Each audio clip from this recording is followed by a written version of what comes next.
끝나지 않을 것 같았던 기드온, 이제 그도 세월을 거스를 수는 없었습니다. 오늘 본문에 보게 되니 이제 기드온도 나이가 많아서 이제 하나님께로 돌아갔다라고 성경은 기록하고 있습니다. 이제 여룻바알이라 불렸던 이 기드온이 이제 죽게 되자 이 이스라엘 민족에게 큰 변화가 일어났는데, 그 변화가 무엇이었느냐? 33절입니다.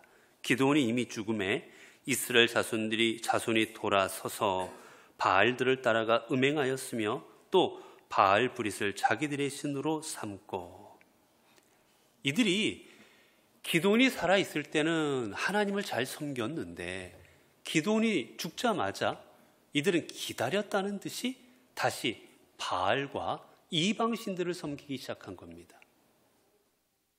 여러분, 여룻바알이라는 뜻이 무엇이었지요? 바알과 겨루었다라는 뜻입니다. 바알과 대적했다라는 뜻이에요. 여러분 알겠지만 기드온이 바알의 신상을 찍어버리지 않습니까? 그런 여러 가지 일들을 통해서 바알을 떠났던 이들이 이제 기드온이 죽게 되자 예전의 모습으로, 자신들이 예전에 음행하고 바알을 섬기고 우상을 섬겼던 그 삶으로 이들이 돌아가 버리고 말았던 겁니다. 왜 돌아갔을까? 여러분, 왜 이스라엘 민족들이 예전에는 섬겼다 쳐요. 근데 지금은 또 하나님을 온전히 섬겼잖아요. 왜 다시 돌아가 버렸겠습니까? 그 예전에 섬기던 바알에 대한 뭔가가 그들을 유혹할 만한 것들이 있었기 때문이에요. 첫 번째는 풍요로움입니다. 바알이라는 것은, 여러분, 바알과 아세라는 풍요의 신입니다. 풍요. 근데 이스라엘 민족은 그곳에서 유목을 하면서 또한 농사도 지었어요. 그들에게 필요한 것은 풍요로움이었습니다. 거기에 비해서 하나님의 상징은 풍요로움이 아니라 전쟁과 승리와 이런 것에 주로 이미지가 하나님이었고, 주로 풍요로움의 이미지는 바알이었어요. 그 시대에 그래서 수많은 가나안 사람들은 바알을 섬겼습니다. 그래서 바알을 섬기면 바알을 통해서 많은 열매들이 맺어지고 소출이 많아지고 그렇게 풍족할 수 있다고 생각했어요. 이들은 다시 생각한 겁니다. 풍요로움으로 돌아가자. 여러분, 이단들의 특징이 뭔지 아십니까? 이단이 강조하는 게 있어요. 이단이 강조하는 건 여러 가지가 있는데 그 중에 하나 이겁니다. 풍요로움입니다. 우리한테 오면 하나님께서 복 주신다. 복 주셔서 잘 되고, 하나님께서 하던 일도 잘 되게 해주시고, 하나님께서 내 삶에 풍요로움을 허락하여 주신다. 여러분, 이단들이 주로 얘기하는 게 풍요입니다. 풍요. 복이에요, 복. 그래서 이단의 특징 중에 하나가 기복주의입니다. 여러분, 우리에게 하나님께서는 복 주시는 거 당연합니다. 하나님께서 사랑하는 자신의 백성에게 복 주시는 건 당연해요. 그러나 그 복을 추구하는 삶을 살아가면 그건 기복주의가 되고 이단으로 빠져버립니다. 복은 하나님께서 당신의 사랑하는 사람에게 주시는 하나님의 은혜인 거지, 우리가 그거를 쫓아가며 살면 안 되는 거예요. 그런데 이 이스라엘 민족들은 그 복을 쫓으며 살고 싶었습니다. 복 주는 게 누구냐? 복 주는 건 바알이었어요. 그러자 바알로 돌아가 버리는 겁니다. 또 하나, 이들이 왜 바알로 돌아가느냐? 바알은 그들에게, 그들의 마음에 쾌락을 주었습니다. 바알 신을 섬기는 그 신당에는 몸을 파는 사제들이 다 몸 파는 여자들이었어요. 그래서 그것을 통해서 그걸 풍요라고 그들은 생각했습니다. 몸을 팔고 그것에 일어나는 수많은 일들은 다 풍요로움을 위한 신의 행위다라고 생각했습니다. 남자들이 얼마나 좋았겠어요? 공개적으로 가서 매춘을 할 수 있었으니 얼마나 좋았겠습니까?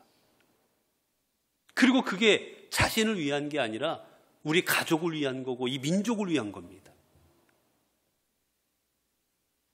이들은 그거에 대한 생각을 한 거예요. 아, 옛날에 그게 좋았는데, 내가 그때 몸이 편했는데 내가 그때 그 쾌락이 좋았는데. 여러분, 성경에는 어디고 사람의 편리함을 위해서 주님께서 제사 방법을 가르쳐 주지 않으셨습니다. 여러분, 성경의 제사법이 어땠습니까? 내가 소를 잡아야 되고 피가 튀어야 되고 가죽을 벗겨야 되고 온몸에 오물을 뒤집어 써야 되고, 그게 예배였어요. 하나님 앞에 나아가는 과정은 고난입니다, 여러분. 그런데 이단들은 그렇게 말하지 않습니다. 편리하고 그 다음에 내가 쾌락이 있고 기쁘고 즐겁고.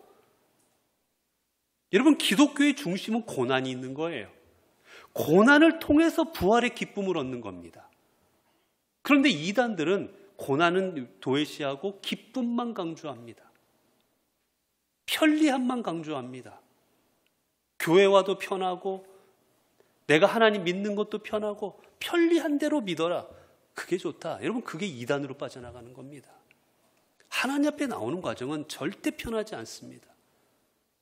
시간을 바쳐야 되지요. 내가 하나님 앞에 내 정성을 다 드려야 되지요. 하나님 앞에 나가는 과정이 여러분께 편하지 않아요. 이스라엘 민족은 그런 여러 가지 자신들의 편리함과 자신들의 쾌락과 여러 가지를 따라서 다시 예전의 삶으로 돌아가 버리고 맙니다. 여러분, 이들이 이렇게 예전의 삶으로 돌아간 이 근본에는 쾌락을 쫓고 그들이 자신들의 편리함을 쫓고 풍요를 쫓고, 그 근본에는 무엇이 담겨져 있었느냐? 근본에는 이것들을 다시 따라가게 된 근본적인 것은 34절입니다. 이유가 이스라엘 자손이 주의 모든 원수들의 손에서 자기들을 건져내신 여호와 자기들의 하나님을 기억하지 아니하며. 자신들이 하나님을 기억하지 아니하였을 때 자신들의 풍요로움과 쾌락을 위해서 이방신들에게 나아가게 되었던 거예요. 여러분, 성경은 보면 신명기를 통해서나 하나님께서 이스라엘 민족에게 가장 강조하시는 단어 중에 하나가 무엇이냐? 기억하라는 겁니다. 하나님께서 이스라엘 민족에게 강조하신 것이 절기입니다. 너희들은 절기를 꼭 지켜라. 6월절, 초막절, 77절, 그들 장막절, 그들에게 정해진 규율들을 통해서 절기를 꼭 지키라 하셨습니다. 왜 하나님께서는 그들에게 절기를 지키라 했을까? 여러분, 절기 지키는 게 어려운 일이에요. 여러분, 6월절을 통해서는 그들이 어린 양을 잡아야 됐고, 그리고 무교병 빵을 먹어야 됐고, 그리고 6월절이 끝나는 데는 마당에다가 텐트를 치고 거기서 텐트 속에서 잠을 자야 됐고, 불편합니다. 괴롭습니다. 그럼에도 불구하고 하나님은 그것을 꼭 하라고 하셨어요. 왜 그들에게 불편함을 강조하셨을까? 왜 그들이 편하게 생활하게 안 하시고 왜 불편하게 마당에서 텐트 치고 잠을 자야 되고 딱딱한 빵을 먹어야 되고 왜 그렇게 말씀하셨을까? 왜 양의 피를 잡아서 문설주에 바르는, 왜 이런 행위들을 왜 하게 하셨을까? 이유는 절기를 통해서 너희를 구원하신 하나님을 기억하라는 겁니다. 너희가 여기까지 어떻게 나오게 됐는지, 너희가 지금까지 어떻게 살아오게 됐는지, 너희가 왜 죽지 아니하였는지, 왜 아직도 노예가 아닌지 기억해라. 이유는 내가 너희를 인도하여 낸 것인 기억하라는 겁니다. 여러분, 그래서 여호수아 4장 19절부터 24절을 보게 되면 그곳에서 이제 여호수아가 백성들에게 이렇게 말하는 장면이 있습니다. 제가 여러분에게 읽어드릴게요. 첫째 달 10일에 백성이 요단에서 올라와 여리고 동쪽 경계길가에 진침해 여호수아가 요단에서 가져온 그 12돌을 길갈에 세우고 이스라엘 자손에게 말하여 이르되 후일에 너희의 자손들이 그들의 아버지에게 묻기를 이 돌들은 무슨 뜻이니까 하거든 너희는 너희의 자손들에게 알게 하여 이르기를 이스라엘이 마른 땅을 밟고 이 요단을 건넜음이라. 너희 하나님 여호와께서 요단물을 너희 앞에서 마르게 하사 너희를 건너게 하신 것이 너희의 하나님께서 우리 앞에 홍해를 말리시고 우리를 건너게 하신과 같았으니 이는 땅의 모든 백성에게 여호와의 손이 강하신 것을 알게 하며 너희가 너희 하나님 여호와를 항상 경외하게 하려 하심이라 하라. 여러분, 길갈에서 여러분 가져온 돌을 가지고 요단을 건넜을 때 돌에 무더기를 쌓게 합니다. 이유가 뭐냐? 나중에 내 후손들이 아버지, 여기 왜 돌들이 쌓여져 있습니까? 물어보면 이 돌들이 쌓인 이유는 여호와 하나님께서 너희가 요단강을 건너게 하셨고 여호와 하나님께서 너희에게 홍해를 건너게 하셨다. 그것을 기억하라는 의미다라는 것을 계속해서 자손들에게 알려주라는 거였어요. 즉 하나님이 행하신 일을 기억하게 하라는 것이었습니다.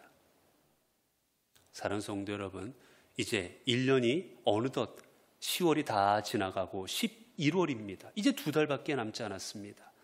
올 한 해 내가 어떻게 살아왔는지 우리의 삶을 한번 돌이켜보시기 바랍니다. 아니, 내 삶을 한번 돌이켜보세요. 하나님이 아니었으면 오늘 우리 자리에 이 자리에 있을 수 있겠습니까? 그 하나님의 은혜를 기억하심으로 말미암아 하나님을 외면하고 하나님을 떠나는 삶, 내 편리하는 삶이 아닌 오직 하나님을 경외하고 오직 하나님을 의지하고 오직 하나님 앞에 감사함으로 나아갈 수 있는 우리들의 삶이 되어지기를 바랍니다. 기도하겠습니다. 은혜로우신 하나님, 주님께서는 저희들을 위하여 십자가에서 보혈을 흘리셨고 그 보혈의 피로 그 고난의 값으로 저희들은 구속함을 얻을 수가 있었습니다. 하나님, 그로 인하여 저희들은 주님을 아버지라 부르고 이렇게 주일에 주님 앞에 나와 예배를 드리며 저희들이 천국을 소망하며 하나님의 자녀답게 백성으로 살아갈 수가 있었습니다. 하나님, 그런데 저희들은 살아가며 때로는 세상의 편리함에, 때로는 세상의 풍요로움에, 때로는 세상의 쾌락에 우리의 신앙을 잃어버리고 하나님께서 내게 행하신 일들을 잃어버리고 주님을 외면하고 살아갈 때가 많았습니다. 하나님, 이제 주님을 기억하지 못하는 어리석은 자가 되지 않게 하옵소서. 이스라엘 백성들처럼 하나님을 때로는 섬기다가 또 시간 지나가면 외면하고 또 혼이 나면 주님께 다가가고 또 주님 외면하는 그런 어리석은 삶을 반복하다 멸망치 않고 오직 여호와 하나님을 바라보고 하나님을 의지함으로 저 천국의 삶, 저 하나님 나라를 소유하는 삶을 살아가는 저희들 되게 하옵소서. 우리 주 예수 그리스도의 이름으로 기도드리옵나이다. 아멘.